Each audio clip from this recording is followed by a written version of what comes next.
in front of the coffee table. He lay on his back in front of the couch, his face a mottled gray and purple. "Pierre!" She rushed over and shook him, calling his name again. Somehow she managed not to drop the glass of water.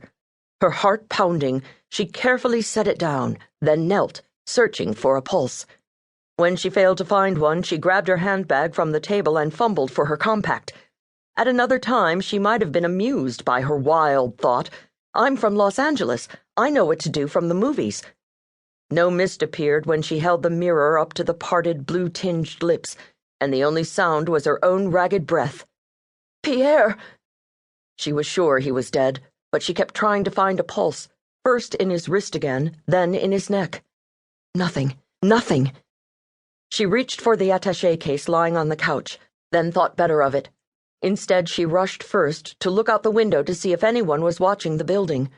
On this quiet, tree-lined street in London, a woman walked a corgi, a boy rode past on a bicycle, and a few cars drove by.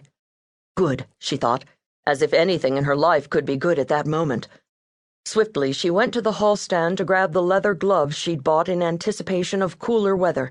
She removed a flash drive from her handbag, then pulled on the gloves before reaching for the attaché case on the couch and gingerly opening it. She removed Pierre's computer and took it back to the chair she'd been sitting on. Waiting for it to start up, she said a silent prayer, envisioning Barton sitting next to her in the Bentley after visiting his mother.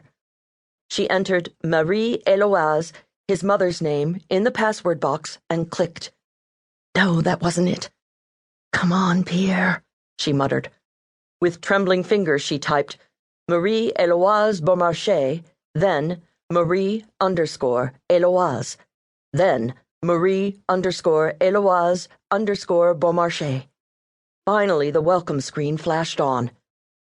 She inserted the flash drive, avoiding even a glance at what lay on the floor. It took only a few minutes to copy Barton's Word files and spreadsheets. Then she turned off the computer and slipped it back into the case. She plucked Barton's BlackBerry from his breast pocket, then put it back. Locked. She couldn't waste more time. A closer inspection of the attaché yielded 2 current British passports for Peter and Maria Kelm. The photos of Pierre and Maria Barton in them looked recent. Sick with fear but steely with resolution, she put both in her purse, which already held her American passport and her UK Tanya Avery passport. Only when she had everything in order did she telephone emergency services. "Heart attack," she gasped, not having to feign the near hysterical quaver in her voice. "I'm in South Kensington. Please, hurry." She gave the dispatcher the address, then took the glass of water into the kitchen, carefully draining and drying it. She averted her eyes from the body as she passed. It didn't take long for the ambulance to arrive. The look the 2 EMTs exchanged confirmed that her visitor was beyond help. Still, they started CPR and strapped on an oxygen mask as they hustled the stretcher down the stairs. "What hospital?" she called after them. A last-minute check, a wipe down, and she was ready to leave even before the ambulance siren had faded in the distance. She slipped on her jacket, tucked all her hair into her knit cap, then slung her backpack and handbag over her shoulder. She dropped the keys through the mail slot after locking up the apartment that had been her home these past 9 weeks. Downstairs, she steeled herself before opening the front door. She needed to look as if she weren't checking for spying eyes, yet appear worried and rushed. She took a deep breath, then walked out, went down the front steps, and strode quickly to the curb.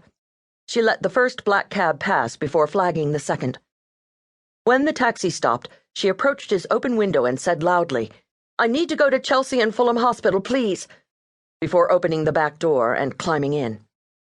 But once the taxi had turned the corner and traveled a few blocks with no sign of a tail, she told the driver, "I've changed my mind. Mayfair. The Green Park entrance to the Underground, all right?" Thank God she'd already planned all this, minus the dead body. She knew which tube train to take and where to get off and backtrack so there'd be less chance she'd be followed. She knew to the minute when she had to board the train at St. Pancras Station. No one sped up behind as she was exiting the taxi or as she hurried down the stairs to the Underground. She got on the first train going south, then jumped off at the first stop and circled around to get one heading north to St. Pancras, where she paid cash for a ticket to Brussels before hurrying to the platform.